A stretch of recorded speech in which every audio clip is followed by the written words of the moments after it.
अहनबद मरुइबा पाउ आइन कायना चंगसलकलिबा मिटोप सिंगना लमदम सिगी येलहो मी सिंगना किनिंगाई ओइबा फिबम अमा यौरकले हाइना इंडिजिनियस पीपल्स फोरम मणिपुर ना फोंदोकले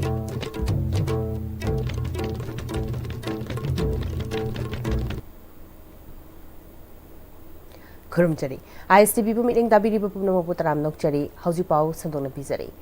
आइन कायना चंगसिलकलिबा मिटोप सिंगना लमदम सिगी येलहो मी सिंगना किनिंगाई ओइबा फिबम अमा यौरकले हाइना इंडिजिनियस पीपल्स फोरम मणिपुर ना फोंदोकले ngarang न्यू दिल्ली की प्रेस क्लब ऑफ इंडिया दा पांगथोकिबा पाउगी मिफम अमदा फोरम असिगी प्रेसिडेंट असंग कसरना मणिपुर की चिंगी डिस्ट्रिक्ट खरदा इंग सोकलिसिंग अमगा चमापन हुंफुगा मापनदगी इंग सोकलिसिंग अनि सुपना अमा फाउबदा महौसागा मानदबा मोंगदा खुल मसिंग हिंगलकिबा मणिपुर ने इंडिया दा तिनख्रबा मतुंगदा हौकिबा चही कुंथ्रा रोम असिदा मिसिंग चादा कुंथ्रा की मथकता हिंगतुना लाकली मिसिंग मवोंग चातना हिंगलकलिबा से येलहो मी नतबना खुंदाबा डिस्ट्रिक्ट मरुओइना कांगपोकपी अमसुंग चुराचानपुर अनौबा खुल क्या हिंगलकी थौंग असि येलहो मी मियामगी ओइनदी यामना किनिंगाई ओइबा मसक अमनी मणिपुर मिसिंग हिंगलकपगी अचौबा अहोंगबा मा ओरिबसी चुमनगी मसिंग हिंगलकपनी हाइना लौबा यारोय मसि जियोपॉलिटिकल अमसुंग सिक्योरिटी गा मरी लेनै मणिपुर दा महौसागा मानदबा मोंगदा मिसिंग हिंगलक्तुना लमदम असिगी कांगलुप अमदी महौसागी सक्तमदा थोंग मानदबा थोक्तुना लमदम असिदा हानदगी लैजरकपा येलहो मी मुतखिबा याबगी फिबम ओइरकलिबासी लेंगाकना येंगसिनबा मतम ओइरे हाइकी I represent the state of Manipur, which has been flooded by illegal immigrants from across the borders of India. Very soon, the state of Manipur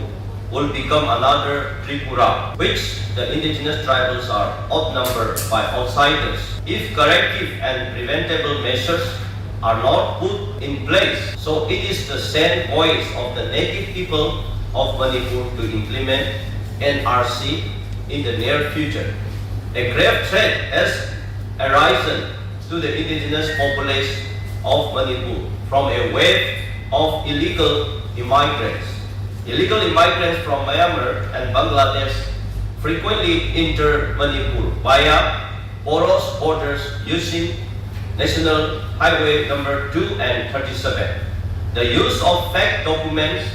to facilitate entry has become a common and easy practice. The impact of this migration is particularly evident in areas like Jiribam districts, Kampopi districts, Enopal districts, and so on, where the population surged by 80.22% between 1951 and 2011. By 2011, highlighting the demographic shift. Kuki सिंगना युम मई थादुना तालकपदगी मोरेदगी लांजेनरक्तुना relief camp चंगजफम लौदुना लेरिबा मसागी चही कुंथ्रागा मरी रोम तंगाइरिबा निंगथौजम जोतिन किडनी फेल ओइबना इरांग लोइदुना युमदा हंजिनबदा यावबा ngamlaroidra haina मिपाइना हिंगली कुकी सिंगना लांदारक्तुंगाइदा मोरेदा फार्मेसी फमदुना सेनालंबी थिजरमबना लान लाक्तुंगाइदा मसागी अनाबा लायेंगबदा थोइदोकना अवाबा ओइरमदे अदुबु कुकीने युम अमदी दुकान मै थाखिबदगी हौजिक लांगोल गेम विलेज लैबा अल्टरनेट हाउसिंग कॉम्प्लेक्स हांगबा रिलीफ कैंप लैरिबा निंगथौजम जोतिन अमदी चही हुंबुद्रा रोम सुरबी अपोकबी निंगथौजम गोमती नुंगाइफम खंगदना लैरि हिरामसदा पाउदममा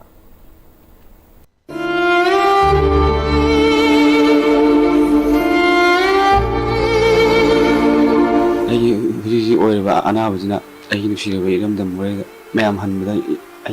याव फंगोद्राना इसा पखरे अदुम अगी चाजी हम तेन मोरे संग याहलो युम दर संगन में याहलो मयामना नुसीबिदना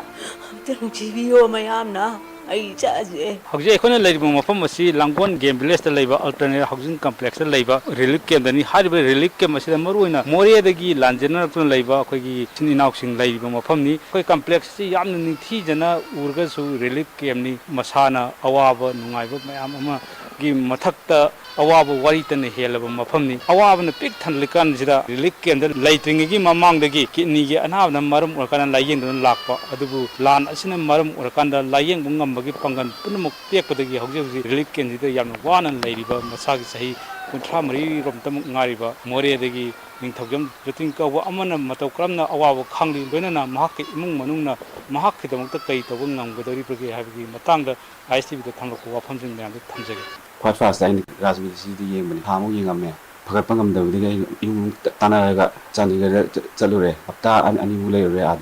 ꯑꯗꯨꯗꯁꯨ ꯐꯕ ꯁꯨꯡꯉꯝ ꯉꯝꯗꯦ ꯆꯥꯟꯗꯤꯒꯔꯗꯒꯤ ꯍꯜꯂꯛꯑꯒ ꯊꯥ ꯑꯅꯤꯃꯨꯛ ꯂꯩꯔꯒ ꯃꯩꯇꯩꯒ ꯀꯨꯀꯤꯒ ꯏꯔꯥꯡ ꯊꯣꯛꯂꯛꯑꯦ ꯑꯗꯨꯗꯒꯤ ꯑꯩꯒꯤ ꯐꯪꯒꯗꯕ ꯁꯦꯟꯒ ꯂꯣꯏꯅ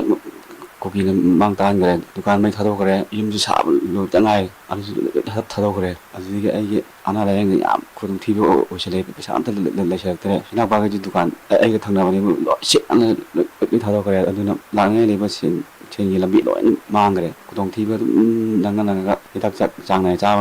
ꯉꯝꯃꯛꯇꯔꯦ ꯗꯣꯛꯇꯔꯅ ꯍꯧꯖꯤꯛ ꯍꯥꯏꯔꯤꯁꯤꯗꯤ ꯗꯥꯏꯂꯤꯁꯤꯁ ꯇꯧꯔꯒ ꯑꯗꯨꯝ ꯂꯩꯒꯦ ꯍꯥꯏꯕ꯭ꯔꯥ ꯑꯗꯨꯒ ꯅꯣꯏꯅ ꯗꯣꯅꯔ ꯄꯨꯊꯣꯛꯄ ꯉꯝꯃꯒꯗꯤ ꯇ꯭ꯔꯥꯟꯁꯄ꯭ꯂꯥꯟ ꯇꯧꯕꯅ ꯐꯩ ꯆꯍꯤ ꯑꯉꯥꯡ ꯑꯣꯏꯔꯤ ꯗꯥꯏꯂꯤꯁꯤꯁ ꯇꯧꯔꯒ ꯀꯨꯏꯅ ꯂꯩꯔꯗꯤ ꯇ꯭ꯔꯥꯟꯁꯄ꯭ꯂꯥꯟ ꯇꯧꯕꯁꯨ ꯌꯥꯔꯣꯏ ꯍꯥꯏ ꯑꯗꯨꯗ ꯗꯥꯛꯇꯔꯅ ꯌꯥꯔꯒꯗꯤ ꯑꯊꯨꯕꯗ ꯇꯧꯅꯉꯥꯏ ꯇꯧꯁꯦꯅ ꯍꯥꯏ ꯂꯥꯏꯌꯦꯡꯕꯒꯤ ꯁꯛꯇꯤꯁꯦ ꯑꯩꯈꯣꯏꯁꯤ ꯂꯩꯇ꯭ꯔꯦ ꯃꯌꯥꯝꯅ ꯌꯦꯡꯕꯤꯗ꯭ꯔꯗꯤ ꯅꯨꯡꯁꯤꯕꯤꯗꯅ ꯃꯌꯥꯝꯅ ꯌꯦꯡꯕꯤꯌꯣ ꯑꯩꯒꯤ ꯏꯆꯥꯁꯦ ꯑꯩꯈꯣꯏꯒꯤꯗꯤ ꯁꯛꯇꯤ ꯑꯃꯐꯥꯎ ꯂꯩꯇ꯭ꯔꯦ ꯂꯣꯏꯅ ꯀꯨꯀꯤꯅ ꯂꯣꯏꯅ ꯌꯨꯝ ꯃꯩ ꯂꯣꯏꯅ ꯊꯥꯗꯣꯛꯇꯅ ꯂꯟ ꯊꯨꯝ ꯂꯣꯏꯅꯃꯛ ꯊꯥꯗꯣꯛꯇꯅ ꯂꯣꯏꯈ꯭ꯔꯦ ꯑꯗꯨꯅ ꯑꯩꯈꯣꯏꯒꯤ ꯁꯛꯇꯤ ꯂꯩꯇ꯭ꯔꯦ ꯏꯆꯥꯁꯤꯡ ꯃꯌꯥꯝꯅ ꯌꯦꯡꯕꯤꯗ꯭ꯔꯗꯤ ꯑꯩꯈꯣꯏꯗꯤ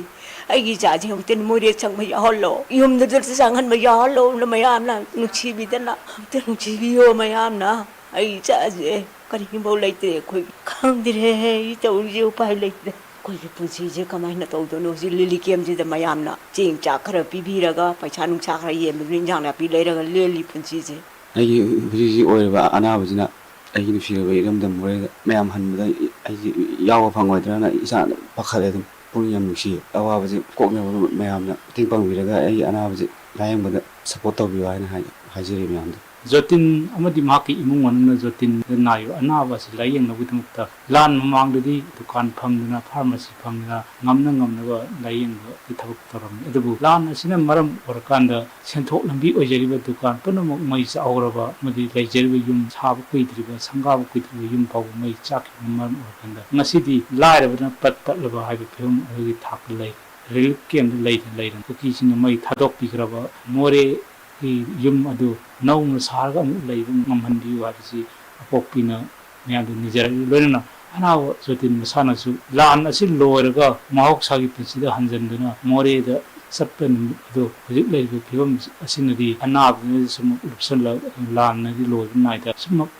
ꯂꯥꯞꯊꯣꯛꯈꯤꯗꯨꯅ ꯎꯕ ꯐꯪꯉꯔꯣꯏꯗ꯭ꯔꯥ ꯍꯥꯏꯕꯒꯤ ꯃꯤꯄꯥꯏꯗ ꯂꯩꯍꯧꯔꯤ ꯍꯧꯖꯤꯛ ꯂꯩꯍꯥꯎ ꯊꯥꯕꯝ ꯑꯃꯗꯤ ꯁꯟꯖꯣꯏꯒ ꯂꯣꯏꯅꯅ ꯄꯥꯎꯗꯝꯖꯔꯤꯕ ꯅꯤꯡꯊꯧ ꯁꯪꯖꯥꯕ Meitei Am-Istv news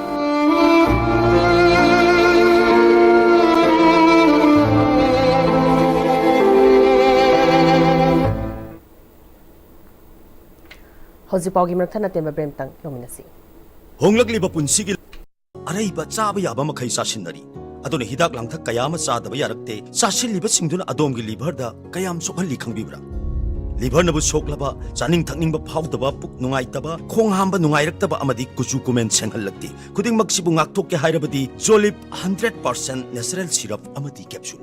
Jolip 100% natural syrup and capsule.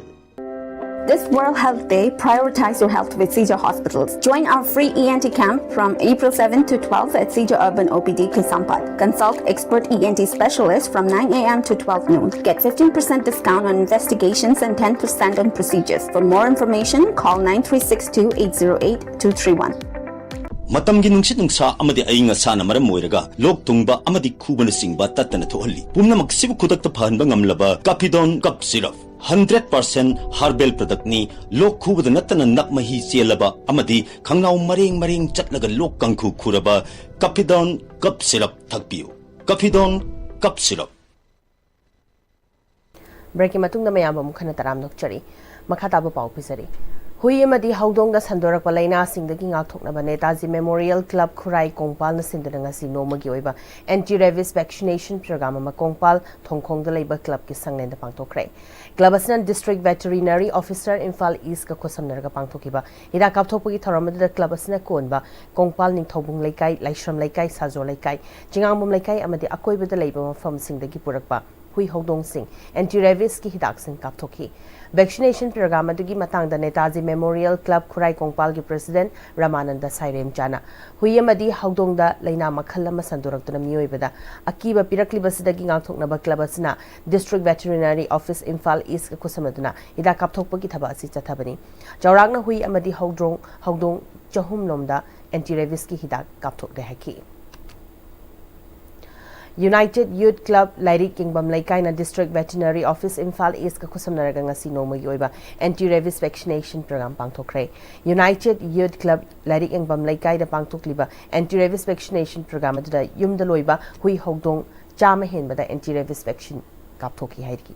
Anti-rabies vaccination program asi pangthokpagi matangda United Youth Club Lairik Kingbam Laikai gi General Secretary Ganasyam Laitan Thimna Hauzigasi Manipur da hui hogdong da rabies laina kya naraktuna hui na chikpadigi mi fawba siba yaunarak pasida section thorang lokhat point anti-rabies vaccination program asi pangthokpani.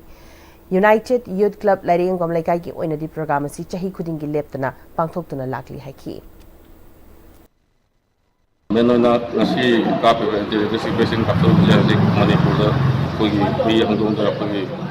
nagi laina mayam sandorok podegi nungon isi property asi na yaw podegi koi masi sayi mali oina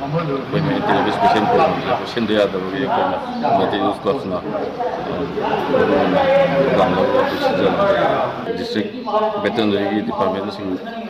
si wo koi United Clubs ki makeri thawa pungse